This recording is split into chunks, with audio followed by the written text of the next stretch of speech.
there and welcome to Force Talk, a Star Wars podcast. We're back! Yes, we're back. And we're going to be talking about all things Star Wars, of course. Coming up in the show, we're going to be covering the latest Star Wars news. Again, there's not loads of it, but we've got a few interesting tidbits that we can chat about. Also, we're going to be unveiling a couple more of our interviews from Star Wars Fan Fun Day. And we're going to be discussing a much beloved character from the prequel trilogy in Cannon Fodder. So let's get on with the show.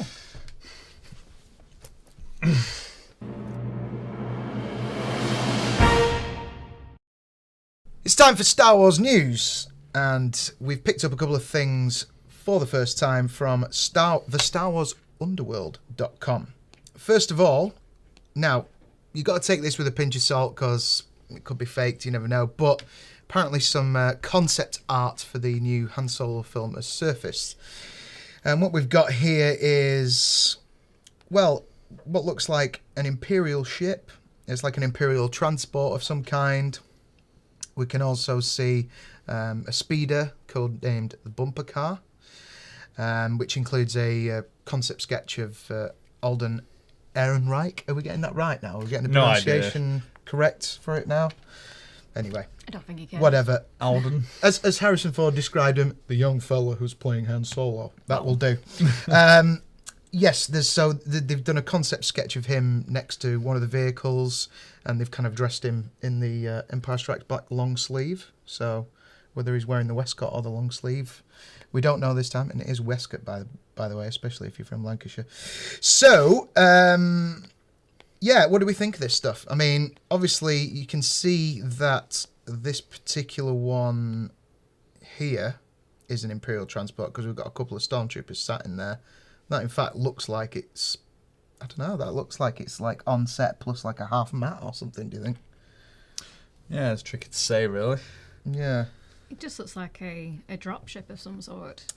A drop ship, yeah, it could well be because it's got these big long protruding arms. But they do seem to raise like a laminar chisel. Ah, right, yeah, yes, yeah, and that looks, yeah, again, it looks like part of these could be a set. Well, they are indeed because you can see all the woodwork there. So at least they're going practical again with this film, which is always good. And this ship that the young fellow who was playing Han Solo is stood next to. Do we think that's Han Solo's ship before he gets the Millennium Falcon? Yeah, I suppose it could be. It makes perfect sense, doesn't it? Because I think it's already been said that this film is going to show how he got the Falcon off Lando. So he probably was flying around some terrible piece of scrap Ford Fiesta type ship beforehand. A Ford car. Yeah. Yeah. Ford being the operative word, of course. Yeah, so, I mean, we didn't actually really get into a discussion, I don't think, about... Well, we did get into a discussion when we shot an episode of this that nobody will ever see. Yes, we were all naked. That was the pilot. Yeah, I think we did have a discussion about our feelings on the whole Han Solo film, but that's not actually been put out into the ether yet. So, what are our feelings in general about the Han Solo film, sparked by looking at these vehicles? Well, we've got D23 just around the corner, and it's been rumoured that there's going to be showing some footage, maybe, because it's due to be released in May of next year rather than December, which I think is crazy. Like, just keep to this December slot. December is now Star Wars. I don't know why you changed back to May, but yeah, hey ho. It's not about the fat guy in the suit anymore. It's about Star Wars. Exactly. So there's rumours that they're going to be showing some footage from the new Han Solo film there, but I know definitely you are. I'm not sure how you stand on it, but I'm like really nervous about this because why would you mess with Han Solo? Why would you do it? Recast? Why would you recast it? Like, just do it as some animation or something. It's a very tricky one. I mean, you all know my feelings on Han Solo being played by anyone else other than Harrison Ford. I do, but yeah, I mean, the internet doesn't. Go ahead. Right. Well, Paddy rant. Go. obviously, well, I'm the biggest Harrison Ford fan in the universe. When I first saw Star Wars at like 1 or 2, straight away I was like, Han Solo, that's my favourite character, and that obviously passed all the way through. Now, I think people would still have been scared about this new film because obviously it's a recast. But had there been that gap from the end of Return of the Jedi and there'd been no Han Solo and then they did an origin story, that might have been a bit less jarring. But the fact that like Harrison Ford's only just returned as like older Han Solo, and now we've got somebody else playing him, it's a bit of a tricky one because it seems to be quite, well, because it is very fresh in the memory. Would you prefer, for instance, for them to do to Harrison Ford much like what they did in Civil War, Captain America film, where they made a young Robert Downey Jr.? Would you like him to CGI young Harrison Ford up? I think that would be pretty cool, but again, like, why is he running so funny? It looks like he's been in several plane crashes. I mean, how the guy is walking around anyway, he's had that many injuries on his legs over the years. Yeah. Like, he what did he do? His leg in on one leg on Raiders of the Lost Ark, his ACL. He did the other one on like The Fugitive. He'd done his back on Temple of Doom. He'd broken his legs again on Star Wars: The Force Awakens, and he survived a plane crash. I mean, I'm convinced the guy's invincible. Yeah, he must be. But yeah, I mean, the other thing is as well, and we may have mentioned this before, is the fact that he kind of refused to say that he was done with the character as well. So it was on Kimmel or whatever where they do this thing, I finally got to kill Han Solo, yay, and they were like, right, well, that's you done with Star Wars. And he was like, he did that thing where he does the zipping of his mouth and all that. So, does that mean we're perhaps going to get like a really ham-fisted young Indiana Jones lame intro to this new Han Solo film where he goes, this is a sacred piece of relic of my people's past, and he goes, here's a sacred relic of my past, and he pulls a lightsaber out of a thing and sits in a chair and starts playing it and goes, this reminds me of the time I was doing the Kessel Run with it's him and Lando sat together, yeah, playing a game of cards, and he's like, do you remember how I won the Millennium Falcon from you all those years ago? Yeah, I hope it's not like that, don't you?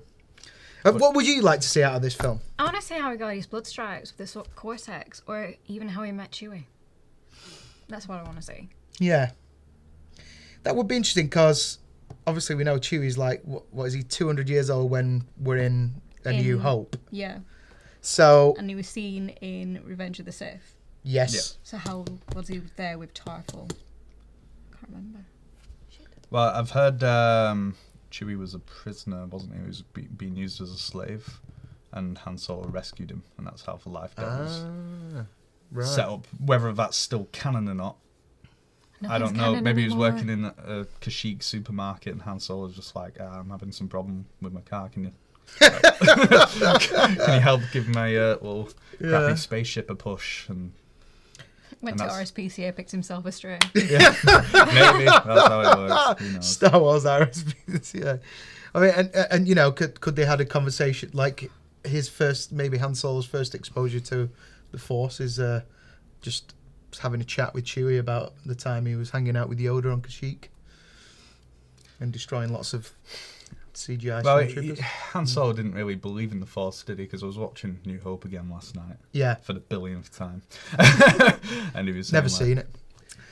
Ancient religions Yeah. and all that All jazz. pure religions and ancient weapons are no match for a good blaster at your side. Didn't believe in any of it, so I don't think he had any encounter with the Force prior to Obi-Wan. And he didn't actually meet Yoda at all in the films. No, he didn't. He never did meet Yoda. So but we'll just have to wait and see. Let's say I'm willing to wait to see what happens. But Well, you're going to have to, aren't you? yeah, we're going to have to wait and see what happens. But We've got our fingers crossed. got It's fingers gonna be crossed. A good film. Just got a lot of fear about this particular film. But we shall see what happens. Let's move on. Another article from StarWarsUnderground.com.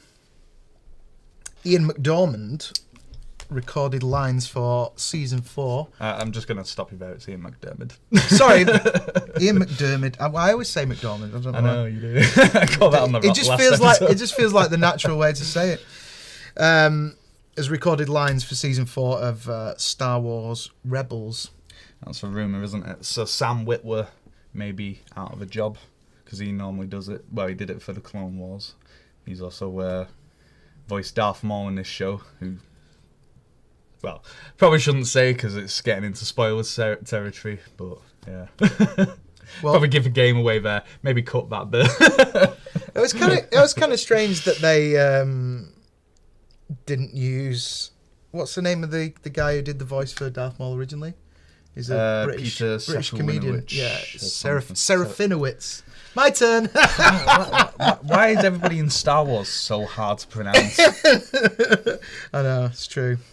So yeah, I mean, it's that'd be pretty cool if we get, because we've had obviously we've had James Earl Jones. Yep. Come in and do Darth Vader. Who else have we had like returning Rebels? We've got Warwick Davis coming back next season, but not playing for Ewok. Obviously, he's playing Rook.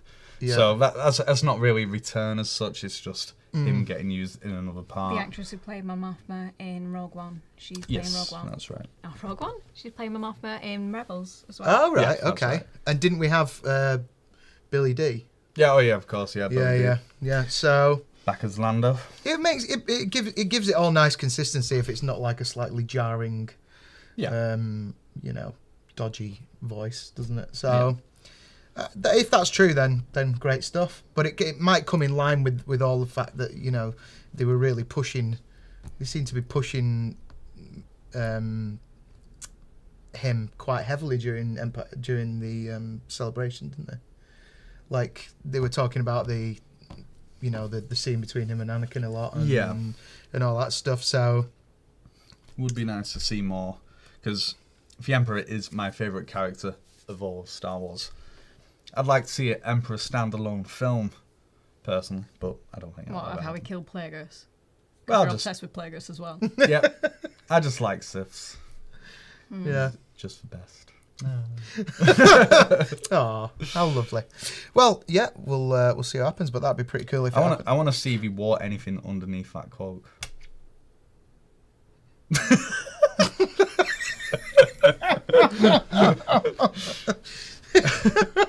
Look out, mate. What if it was like Total Recall and he just got like a weird little guy in there? Like Plagueis was actually. Yeah, Plagueis is like in there as part of him. Like guys, calm down. We're getting excited now. Just so he can open his thing and it can go. Hello. Open your mind. Like that. I don't know why he's doing that. Oh. Maybe Princess Leia's in front of him. Wow, this is getting weird. Yeah, it's getting really weird. Let's just. But to be fair, you brought the dark stuff in last time. It was just the cybernetic wang. Yeah, the cybernetic wang. So I don't know how we get into these pickles, but there you go. Right. So let's leave the news at that unnatural closure point. And we've got before we get out of this, we've got a little competition to announce. So a friend of mine from college, he has the largest Star Wars group on Xbox. Okay, so it's called Club Star Wars. Now, what he wants to do is he's very kindly been sharing the show for us. So we're running a little competition here, and it's kind of like twofold. So basically what we're trying to do is draw attention to him. He's drawing some attention to us. So the contest is you are required to design an original Star Wars themed piece of artwork for the club background. Now the artwork has to be 1080 by 1080p HD definition to be uploaded as the background. The contestant is required to supply their Xbox gamer tag when submitting their artwork for identification. The artwork is to be emailed to clubstarwars@outlook.com. We're probably going to, it'll be, I think, maybe 2 to 3 months we're going to give this, just to give people time to create the artwork and all that kind of stuff. So we're going to have to mention this weekly then. We're going to mention it weekly, yes. and Just put it Bi-weekly. on. not bi-weekly, fortnightly. Fortnightly. We said that last time. That was me. And we'll discuss the sort of final entries, and we'll pick one, and hopefully it will be announced the winner by a Star Wars celebrity of some description. Ooh. So, crack on. And that's from our mate Matt Wally. So we'd like to say thanks very much to him. Keep up the good work.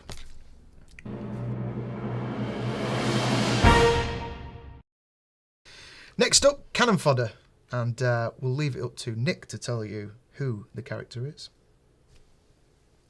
Jar Jar Binks is the most intriguing and expandable character in the entire Star Wars. Okay, I'm just kidding. Jar Jar is a tough sell, I get that, so let's be a little bit more realistic. Mace Windu lives. According to Samuel L. Jackson, who made compelling points that many Jedi have survived amputations via lightsaber, and have also seemed to have no issues surviving incredibly long falls. And even George Lucas didn't mind the idea. But in case he managed to survive being turned into Windu paste upon impact on the ground, I'd like to propose a story in which Mace Windu survived by perhaps landing on a passing-by speeder, scaring the living excrement out of some hapless alien who kind of goes on to help heal Master Windu, and then creates a human Gungan hybrid by splicing the limbs of Jar Jar. Oh, okay, I'll stop. But seriously, Mace Windu was one of the most disappointingly actualized characters in the prequel trilogy. He, after all, was the main voice in the Jedi Council against the training of Anakin. He should have epitomized everything Anakin found disillusioning about the dogmatic, cold, and unfeeling approach of the Jedi. The Jedi Master should have been a true underhanded antagonist to Anakin, while still operating in a manner that he could justify to his peers in the Council. Mace Windu had some interesting and rare traits for a Jedi. For instance, he possessed highly advanced skills in both his mastery of the Force and as a lightsaber combatant. As a duelist, Windu favoured Form 7, also known as Vaapad. The seventh form was considered the most aggressive and unpredictable version of the art of lightsaber combat. Vaapad was explained as being a state of the mind rather than just a fighting style, allowing the wielder to channel his own inner darkness into the duel and accept the fury of the opponent. If the styles are compared, some have claimed that Kylo Ren has a similar fighting style to Mace Windu, and this has led people to believe that Windu is Snoke.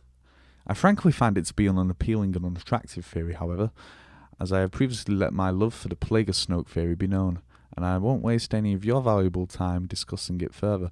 But if you want to YouTube it to learn more, there's definitely some interesting stuff in that. But personally, I feel that counter-arguments carry more weight. There's still space for the anthology films to right some of the wrongs of the prequel trilogy, and it would be nice to see a live-action Star Wars film set in the Clone Wars that can fill in some of the gaps of characterization and actually make us feel for the smaller characters that get wiped out rather unceremoniously in the prequel trilogy. Wouldn't it be nice to see how Mace Windu reacts to an average day in the Clone Wars? Make us actually feel for the characters so we can see how a peaceful guardian is transformed into the role of a general, and how would that affect him internally? And if he did survive the duel with the Emperor, how would that change the man? We saw how Yoda became eccentric, quirky, and downright silly at times in The Empire Strikes Back after years in isolation. So how would the stoic Windu be affected by the change in the public opinion of the Jedi in the newly formed Empire? Would he be able-bodied after falling from such a height, and if so, presumably he wouldn't be able to seek medical attention because the entire Empire had to kill him. How would he get off planet? Where would he run to? And what adventures could happen along the way? And how can Jar Jar Binks be awkwardly shoehorned in for the purposes of a cheap gag? Let's open it up to the panel. So I'll tell you what, my first point is, why did we not get to find out what was in Mace Windu's briefcase?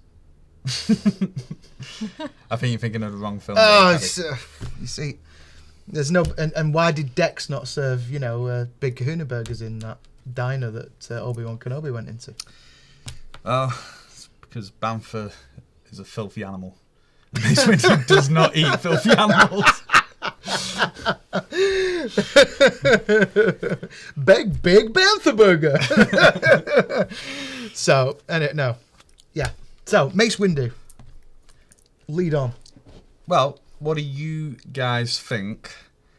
What potential do you see for Mace Windu in any Star Wars medium? Like, do you think he's worth fleshing out in animation, in films? Or where would you like to see him? Because it's like, I get that saying a Mace Windu film would be a tough sell, but then again, it is Samuel L. Jackson, and he is a draw. Yeah, I think they could quite easily get away with making it a live action film. The only issue with doing it as a around the Clone Wars period thing would be, obviously he has aged somewhat. I mean, I know he does age very well anyway, but it wouldn't quite match up, I don't think, unless they did some digital work on him. So I think the fact that he hinted at, it was at Star Wars Celebration, wasn't it, during the 40th anniversary panel, that he said, hey, how about bringing Mace Windu back? I think he's said it in a few places, actually, because I know that he had already said it before Celebration as well. So. Okay. So, I mean, it's... You're pulling a face, Sarah. Have you got an opinion? I just think he's milking it. He's going to try and milk it. How so? He just wants to be back in the Star Wars universe so desperately. He's going to mention it at every single panel he's going to be on until he's on it again. Yeah. And you would if you were Samuel L. Jackson. I would, if I'm a beautiful chocolate man. Well, you've got a lot of periods to sort of cover in the Star Wars universe now. We've got like 3 eras, haven't we? We've got the original trilogy, the prequel trilogy, and now the sequel trilogy. Mm-hmm. He's not old enough to be in the sequel trilogy, I don't think. So that'd be weird if he started cropping up, unless they put him in a lot of makeup. Mm-hmm. And even then, you've got to ask the question, where would he fit? And I know we discussed the whole Snoke thing in the video, but I just don't think that's likely, or it'd make any sense at all. No, so it's a little bit. I think you raised a point about why that would be weird as well. Yeah. The fact that he's voiced by Snoke is voiced by a white man, and it's kind of a bit of a space Michael Jackson thing going on there. So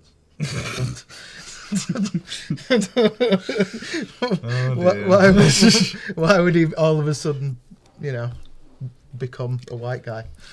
It's a bit like the whole sort of Chasing Amy discussion about the vestige of the beautiful black vestige of Darth Vader being totally screwed by the fact that he's an old white guy inside. It's like it's a little bit like that. Isn't it? So I don't like the Snoke theory at all. So let's you say that it's daft. But I mean, like I was saying, in terms of period, I think it would be interesting if he just turned up in the new set of films. But again, I think it would be hard to give him enough space, and he'd be underused again. So I think that was one of the problems of prequels, is that like his character just didn't really do anything significant like in the films. So apart from piss off Anakin. And some people, that's the thing, like that should have been played on more. Like we could have done without maybe him cutting off Jango Fett's head. Like obviously that was a thing that Boba Fett went to try and avenge it in the Clone Wars apparently, but even still, like I think we needed a bad guy in the Jedi Council to make us realise, like, hey, why is Anakin getting so frustrated? Because everybody was portrayed as being so altruistic and nice and good. But yeah, there did need to be a bit more antagonism there, didn't there, to make it more interesting. I think thered be a lot more pettiness in for Jedi Council. Like everybody's like, well, you may be powerful, but I've been doing this for a long time. You get that in all walks of life, don't you? Like for people who try and sort of dismiss talent for experience, and sometimes talent does win overall. Mm-hmm. So they keep telling us. Yeah. Like, I mean, not to fault experience. Experience is important, but who knows? Maybe Anakin knew better in some regards than Mace. But we never got to see any of this because it was only talked about rather than actually showing us. Yeah, that's very true. There is quite a bit of that missed opportunity talking about something that's happened and actually getting a chance to see, isn't it? When the time periods have moved on. I mean, what era do you think you could fit a story of him in? Mace Windu coming back? Rebels, something like that. Yeah. Animated universe. Even still, though, we've only got one season left of Rebels, and to introduce a big Jedi like Mace Windu would be really distracting from the main plot. So, I think it'd be too weird to introduce Sam Jackson in Rebels. Then I don't see at any this place. point. What's that? And then I don't see any place for him. Well, I was thinking, like, do a rumour going around about them starting, like, a Star Wars love film, and maybe we could have Mace Windu as a sort of character in that, who's being hunted by Darth Vader. Like, maybe not as a romantic interest, but maybe, like, as just another sort of prisoner or something who escapes with two lover protagonists. I mean, there is obviously a place for him potentially in the Obi-Wan standalone. Even still, though, like, if they're going to do an Obi-Wan standalone, what's that going to be? Because he's just chilling out on Tatooine, presumably, for the most part. Presumably. Or maybe he's Avengers with Qui-Gon, like when he spent that year in Mandalore. Yeah. Won't mind that. Could be that, you know, if Mace Windu did survive, he did survive, he gets back in touch with Obi-Wan Kenobi, and they buttle off to go and avenge all the Jedi or something along those lines. Yeah, but avenging stuff isn't really in the Jedi way, is it? That's true, but that's where we get onto the whole grey thing again, isn't it? Yeah, maybe he's conflicted, but even still, like, it's a bit murky and hard. It's a hard sell, isn't it? Mace, like, just bringing back Mace Windu in any capacity, because it does sort of cheapen all the deaths. Every time you bring a character back, you cheapen every death that happens in the film. It's like Darth Maul coming back cheapened that death. Yeah, definitely, because it's just like, oh, so anybody can come back now. We're all like, let's wait for Palpatine to show up again. And you're hoping Han will come back. Yeah, I don't think so. He's literally been killed in the most decisive way of any character in the Star Wars trilogy, I feel. Yeah, I would rather they didn't, and I'm pretty certain that the fact... Is this Han or Mace? Han Solo, yeah. I'm pretty certain. Oh, we got sidetracked. Yeah, so I'm pretty certain that he won't, because, you know, there's only one reason Harrison Ford came back to do that film, and that was so that they would kill him off. Oh. Well, yeah, I'm sure there was that as well. They didn't do too badly out of it, but yeah, killing him off was the main thing, I think. So, as for general consensus here, Mace Windu dead for good, or maybe bring him back in a small way in a film. Like, it's a tough sell bringing back anything from the prequel era. To be honest. I think bring him in as part of another film. No. Standalone, maybe. Half a fun. No, you're crapping all over the idea of a standalone. I'm sorry, he's either dead or he's gone into exile.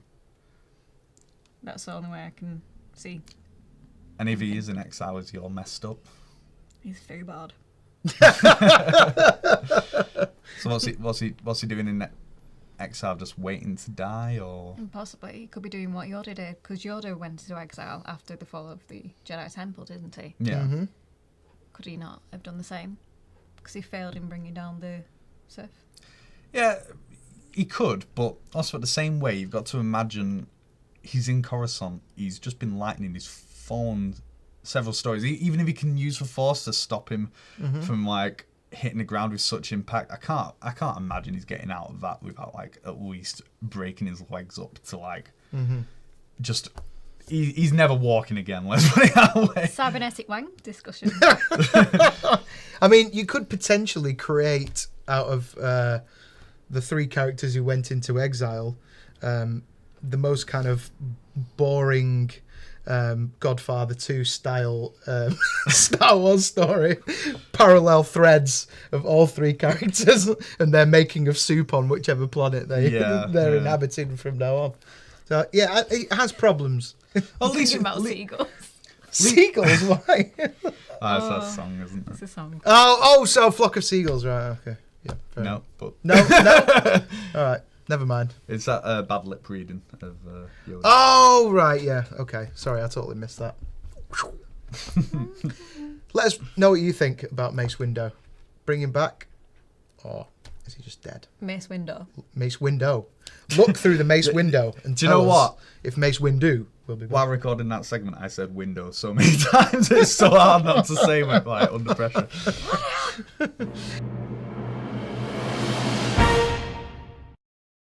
Okay, we just love to create new segments every week on Force Talk, a Star Wars podcast. So we're basically We're going talking Sith. We're going to be talking Sith right Which is now. an anagram. Work it out. Exactly.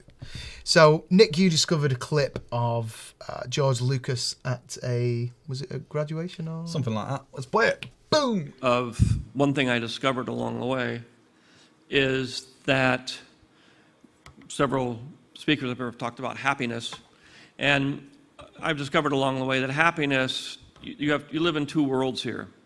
Happiness is pleasure, and happiness is joy. It can be either one. You add them up and it sort of falls under the uber category of happiness. Pleasure is short-lived. It lasts an hour, lasts a minute, lasts a month. And it peaks and then goes down. It peaks very high. But the next time you want to get that same peak, you have to do it twice as much. It's like drugs. You have to keep doing it because it insulates itself. No matter what it is, whether you're shopping, whether you're, engaged in any other kind of pleasure, that all has the same quality about it. On the other hand is joy, and joy is the thing that doesn't go as high as pleasure in terms of your emotional reaction, but it stays with you. Joy is something you can recall. Pleasure you can't. So the secret is that even though it's not as intense as the pleasure, the joy will last you a lot longer. And people who get the pleasure, they keep saying, well, if I can just get richer and get more cars, you'll never relive the moment you got your first car. That's it. That's the highest peak. Yes, you can get 3 Ferraris and a new Gulfstream jet, and maybe you'll get close. But you have to keep going, and eventually you run out. You just can't do it. It doesn't work. So if you're trying to sustain that level of peak pleasure, you're doomed. It's a very American idea, but it just can't happen. You just let it go. Peak, great. Pleasure is fun. It's great. But you can't keep it going forever. Just accept the fact that it's here and it's gone. And maybe again it'll come back and you'll get to do it again. Joy lasts forever. Pleasure is purely self-centered. It's all about your pleasure. It's about you. It's a selfish, self-centered emotion that's created by a self-centered motive of greed. Joy is compassion. Joy is giving yourself to somebody else or something else. And it's a kind of thing that is, in its subtlety and lowness, much more powerful than pleasure. If you get hung up on pleasure, you're doomed. If you pursue joy, you will find everlasting happiness. So with that, I'm gone. Bye-bye. Thank you. Okay, so Georgie boy Lucas giving us the word there. Later on in the clip, he does talk about how basically for whole happiness is joy and sadness is pleasure, or like greed is pleasure. Mm-hmm. He basically equates that to how like joy is for light side of Force and Jedis, and greed and pleasure is for dark side.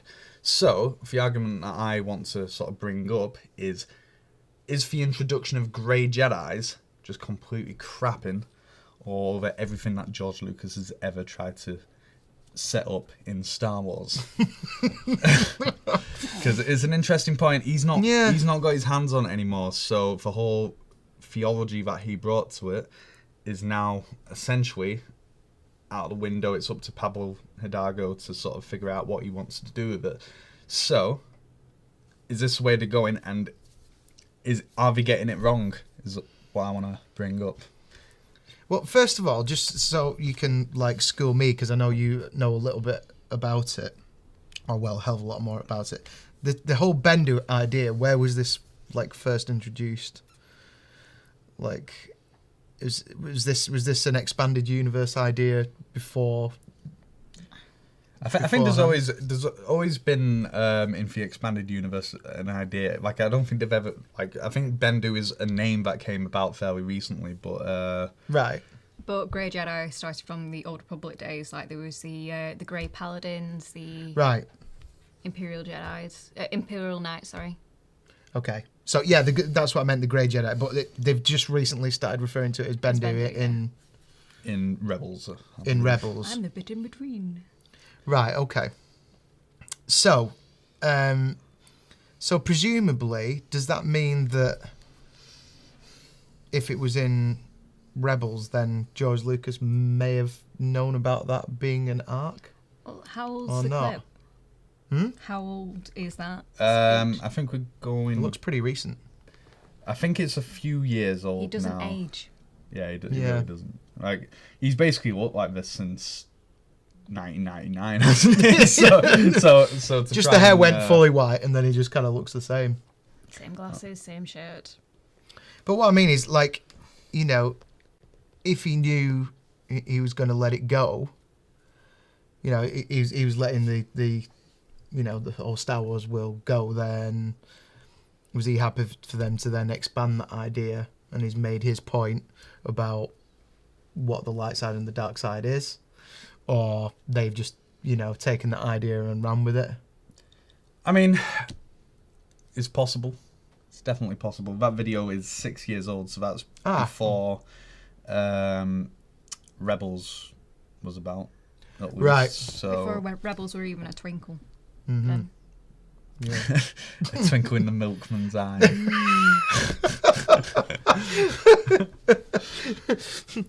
Do you think that's maybe what Jar Jar Binks ended up doing then? after he destroyed the whole government. Well, we know he was a clown for a bit, and what he ended up fountain. doing at night isn't really discovered or discussed much in Aftermath. Thank God. So, I mean, it's difficult because, like you're saying, he's discussing that 6 years ago, before Rebels. So, and you have to assume that maybe he had a small part of the whole Rebel things. Yeah, well, starting out because he was working with Dave Filoni, wasn't he? Yeah. Previously to that, so. It's not, it doesn't really bother me so much that it's a thing in Rebels because it's not really so consequential to the main story thread. Yeah. My real worry is if they're bringing it into the sequel trilogy and Luke and maybe Rey are going down this Grey Jedi route, does that really muddy the waters of what George Lucas was trying to do? And we even know that Mark Hamill fundamentally disagrees with what Rian Johnson was doing with the character of Luke Skywalker, and we've got that clip to play. So, boom! When I read 8, I told Ryan, I fundamentally disagree with virtually everything you've decided about my character.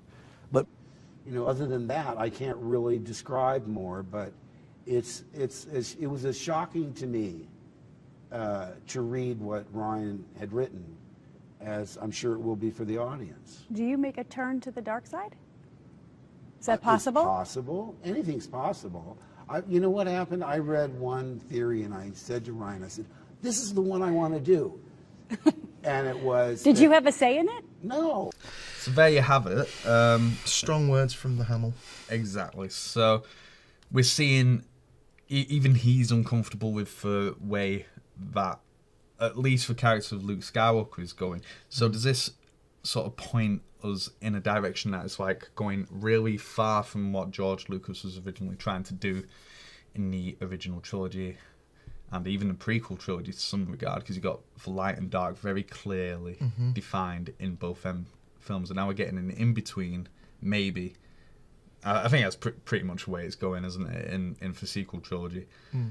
So I mean, in a sense, yeah, it does kind of crap on what his ideas were initially, but, you know, can we be fairly sure that that might have been the case anyway, because you know, he did step away from it, and he did, you know, give the producers whatever his basic outlines for what 7, 8, and 9 were going to be, and they went, "That's very nice, George. We're just gonna put that on the fridge." So do you think Sarah that they're sticking to the rough outline at least? Yeah, the rough outline, but now they're bringing an actual balance to the Force, which is what you really wanted in the prequels. The Chosen One bringing balance to the Force, so possibly was Rey the Chosen One, Possibly. just to freak everyone out. I mean, we still don't know what the hell Rey is or who she is or anything like that, so it's potential. She's Daisy Ridley. Well, Yeah, we know that much. but I mean, it is interesting because, Hamill has said he kind of disagreed with. Well, he didn't disagree, but he was just like constantly disappointed as he was reading the script for The Force Awakens, because he was like he was going, and I'm gonna come in now.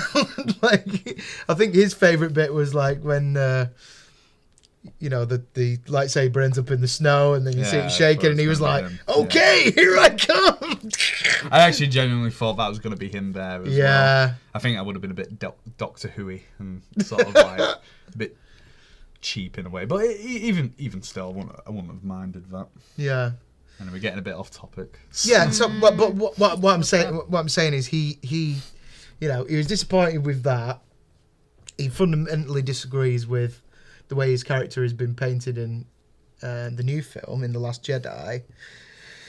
So, from that, we must draw that, well, either it disagrees with what his idea of was going to be for Luke Skywalker after that, or the fact that he is now a lot darker than we expect him to be. That's the thing. What worries me is that we're either going to be sort of, like, the prequel trilogy is very clearly sort of documenting the tragic fall of a character, and then for the original trilogy, the redemption of the character. So in this sequel trilogy, if the prior 6 films were about Anakin, where does it go from here? And are we just going to start treading old ground of redemption? Like, I hope Kylo Ren isn't just going to get redeemed at the end, because that would be boring. I have my reservations and concerns where the sort of new trilogy is going, but I also trust that they're going to do a good job, hopefully. I mean, would you like to see this Grey Jedi idea expanded rather than just kind of this tried and tested? I mean, it makes sense because obviously, they have repeatedly failed over and over again, so it's like the Jedi do need to try something different in order to be successful. And I think it could potentially make for much more interesting characterization, because the problem has always been the problem's never really been with the Sith, the bad guys in Star Wars. It's always been with the Jedi, really, because they're so kind of stoic and stuff like that they can't have fun. Yeah, they don't make for a very interesting, like, in some regards, they don't make for a very interesting character. Like if you tell a child it can't do something, it's going to want to do it even more. Yeah. Like Anakin with sex. Yeah. Like Anakin's. I mean, it's like, I'm a chosen one, I should be able to bang. It's not fair. Cybernetic wang. Maybe. Catholicism with lightsabers, I don't know. Well, for the way you were talking about for Jedi and like for sort of rebranding of the Jedi, it was making me think like Labour and New Labour. Like just creating slightly more towards the dark side to get in. Are you going to start putting the pictures up of Jeremy Corbyn as Obi-Wan Kenobi? Maybe. Yeah. Yeah, we're not going to do politics on this show, especially because of the fact that my news feed is basically like a party political broadcast for the Labour Party at the moment. Please stop now. Anyway, so we'll leave it there anyway. But yeah, I mean, let us know what you think. Do you think? Do you agree with? Well, we don't know that you can fully agree with You'd Mark, have to see off with Mark Hamill yet, but do you at least agree with him about The Force Awakens and the way Luke Skywalker's brought in? Do you want to see Grey Jedis, or do you want to stick with the tried and tested? styles. And failed. Let us know what you think.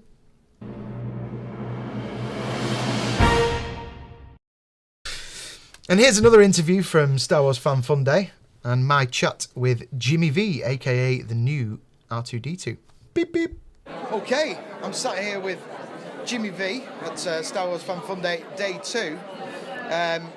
And before Jimmy was even doing Star Wars, he's got a long and varied career. He's on Doctor Who, Sarah Jane Chronicles, Pan the movie. Pan. Yeah. How did you get into acting in the first instance? I started it way back in early days as a stunt guy for small people and children, you know what I mean? And it just progressed from there, from stunt guy to TV commercials, and then moved on to parts and films, and then from there it went to Doctor Who, and then it's never stopped since there. Brilliant. So, and how was the Pan movie? Because you were effectively Hugh Jackman's co-star in that, weren't you? Yeah, sidekick to Hugh Jackman. Yeah. Well, it was a good couple of months filming. It was a good laugh, you know. Everybody got on well. Yeah. Seems like a great guy. He comes across well. Yeah. So then transition, of course, into being the new R2-D2. Uh-huh.